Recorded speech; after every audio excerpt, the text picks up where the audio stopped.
지구는 현재 유례없는 속도로 후퇴 중입니다. 1880년 이후 지구의 평균 기온은 1도 이상 올랐는데요. 이 별거 아니어 보이는 1도의 기온 상승은 세계의 빙하를 녹여 해수면을 급격히 상승시켰고 살인적인 폭염과 폭우의 기상이변 현상이 더 잦아지게 됩니다. 인도 히말라야에선 200명이 빙하 홍수 속에 몰살되고 미국에서는 유례없는 폭설이 몰아쳐 일시적인 문명 단절을 겪었는데요. 2020년에 한국은 54일간의 역대급 최장기간 장마를 겪었습니다. 하천이 범람해 마을이 고립되고 폭우로 도로가 끊겼으며 전국적인 물폭탄에 42명이 죽거나 실종됐고 수천 명의 이재민이 발생했습니다. 장마가 물러나자마자 푹푹 찌는 폭염특보가 이어졌습니다. 이렇게 세계의 기후가 요동치는 이유는 바로 지구온난화 때문입니다. 마치 온실처럼 지구를 감싸고 있는 온실가스는 땅에서 우주로 방출되는 열을 막아줍니다. 대표적으로 이산화탄소와 메탄이 온실가스에 포함되는데요. 온실가스로 인해 지구가 따뜻해지는 현상이 지구온난화입니다. 약 1만 년 전 빙기가 끝나고 지구가 따뜻해진 홀로세 이후 현재까지 지구기후의 변화를 나타낸 그림인데요. 현재 적당히 따뜻한 기후에 안착한 지구가 보입니다.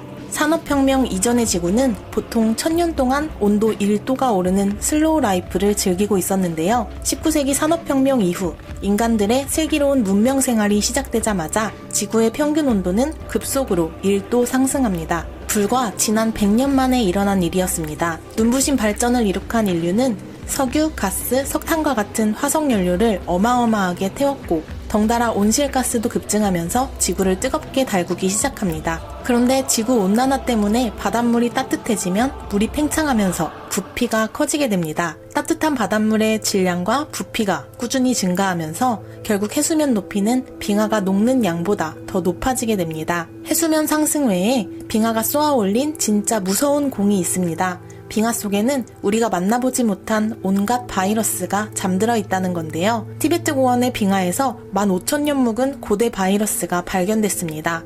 바이러스는 얼음 속에서 10만 년까진 거뜬히 동면할 수 있는데요. 수만 년 묵은 바이러스들이 빙하가 녹아 밖으로 흘러나온다면 우리는 코로나19보다 더 심각한 팬데믹에 계속 노출될 수 있습니다. 또한 빙하가 녹으면서 생기는 기상재해가 있습니다. 해수면이 데워지면 바다에서 생긴 수증기가 태풍을 발생시킵니다. 바닷물의 온도는 점점 더 높아질 텐데 그럴수록 더 많은 수증기가 생기고 그러면 점점 더 강력한 태풍이 생성됩니다. 이렇게 꼬리에 꼬리를 무는 악순환이 이어지다가 이 상태로 우리가 저 새빨간 불구덩이에 진입할 경우 지구 생태계는 6차 대멸종으로 가는 열차에 탑승하게 됩니다. 과학자들은 곧 온실효과로 뜨거워진 지구가 임계점을 지나 바다를 끓게 할 거라고 말합니다. 임계점을 넘어가면 인간이 더 이상 아무것도 바꿀 수 없는 시기이자 지난 120만 년 이래 가장 뜨거운 날들이 이어지게 됩니다. 점점 더 빠르게 사람이 살 수 없는 환경이 되는 것인데요. 지구가 뜨거운 온실화되는 임계점은 1.5도, 이제 0.5도 남았습니다. 2015년에 국제사회는 파리 기후변화협약에서 지구 평균 온도 상승폭이 1.5도 이상을 넘지 않도록 각국에서 온실가스를 감축하자고 약속했는데요. 세계 대부분의 나라는 여전히 석탄, 석유, 가스 같은 엄청난 양의 화석연료를 태우며 온실가스를 뿜어대고 있습니다. 심지어 우리나라의 기온 증가율은 전 세계 평균보다 1.9에서 2.6배가 높습니다. 기후변화에 관한 정부 간 패널의 보고서에 따르면 인류의 힘으로 바꿀 수 있는 골든타임은 단 10년 남았습니다. 그래서 2050년경의 지구는 지금의 세상과 전혀 다른 세상으로 바뀌어 있을 겁니다. 이미 자연재해로 세계가 비명을 지르고 있는 가운데 더 무서운 건 따로 있습니다. 기후변화는 곧 사회 문제와 인권 문제로 직결된다는 것입니다. 환경 파괴가 누적돼서 홍수와 산불이 잦아지면 생존을 위협받은 야생동물이 자꾸만 도심으로 내려옵니다. 이미 인간은 야생동물과 자주 접촉하기 시작했습니다. 여러분, 도심에서 전깃줄 위를 빽빽히 채운 새들을 본 적 있으신가요? 경기도 수원에서는 대규모 까마귀떼가 도심에 출몰하기도 했습니다. 야생동물은 전염병의 위험을 끌어안고 옵니다. 멧돼지는 아프리카 돼지열병을 확산시켜서 농가를 무너뜨리고 해마다 한국을 찾는 철새는 조류 인플루엔자를 뿌립니다. 이 바이러스는 닭과 오리를 거쳐 돼지에게 적용되고 결국은 코로나19처럼 인수 공통 전염병이 될 가능성이 있습니다. 이제 인류는 이상기온을 일상처럼 겪으며 4, 5년에 한 번 유행하는 팬데믹과 싸워야 할지도 모릅니다. 또한 수많은 과학자들이 걱정하고 있는 것은 물속으로 사라질 수많은 도시와 나라입니다.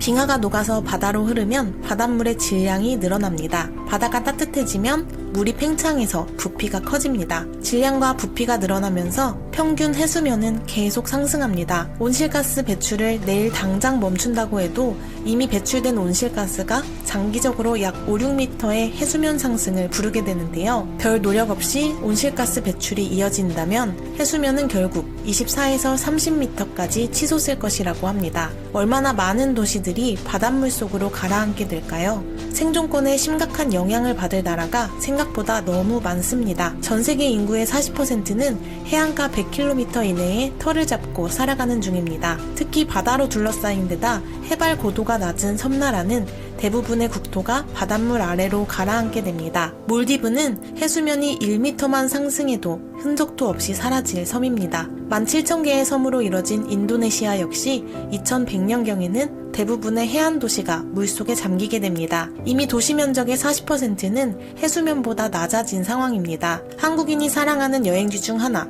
호치민을 포함한 베트남 남부 대부분 역시 물에 잠기게 되고 도쿄와 런던, 뉴욕의 대도시 역시 침수 피해가 예상됩니다. 그럼 우리나라는 과연 어떻게 될까요? 만일 현 추세가 이어져 지구 온도 상승폭이 1.5도를 넘어갈 경우 당장 10년 뒤 발생 가능한 시나리오가 발표됐습니다. 이 모의 실험에 의하면 2030년에는 지구 온난화로 인해 국토 5% 이상이 물에 잠기게 되는데 특히 한반도 인구 절반 이상이 거주하고 있는 서울, 경기, 인천에 집중적인 피해가 닥칠 것으로 예상됐습니다.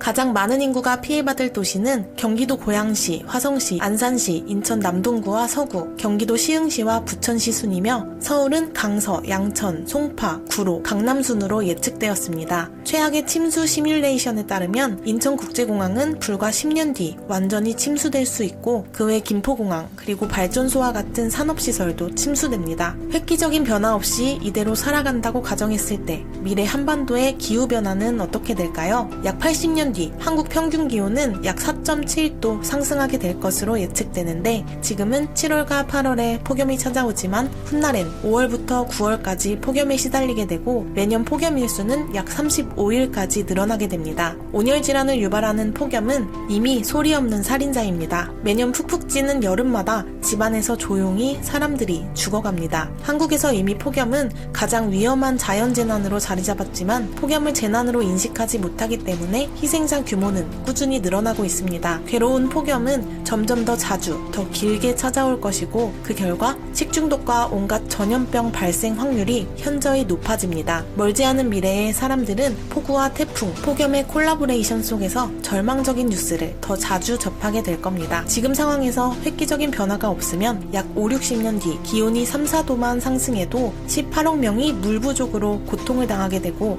해수면 상승으로 3억 명 이상이 홍수를 피해 이주해야 합니다. 살기 위해 집과 땅을 버린 수억 명의 자연재해 피난민들은 생존 가능한 육지를 향해 세계를 떠돌게 될 것입니다. 어쩌면 그 속에 우리가 있을지도 모를 일입니다. 지금은 상상 속에서나 만날 수 있는 일. 하지만 가까운 미래의 어느 순간 세계는 절박한 생존 싸움을 하고 있을지도 모릅니다. 그래서 우리는 지금 당장 행동해야 하는 것입니다. 과학자들은 끊임없이 경고 메시지를 던져왔지만 우리는 이제껏 보지 못한 기후라는 위협을 자각하기 어렵습니다. 게다가 지구온난화는 전 인류와 관련돼 있기 때문에 개개인이 특별히 그 문제에 관심을 가져야겠다고 생각하기 어렵습니다. 점점 더 많은 사람들이 문제가 커지고 있다는 걸 인지하고는 있으나 그로 인해 당장 우리가 어떤 고통을 받게 될 거라곤 상상하기가 어렵습니다. 심리학자이자 노벨상 수상자인 데니얼 카너먼의 이야기처럼 이건 흔히 보고 싶은 것만 본다는 인지 편향에서 비롯된 현상입니다. 요컨대 인간은 습관을 변화시킨다는 불편함만 인식하고 거기서 얻을 수 있는 이득은 인식하지 못합니다.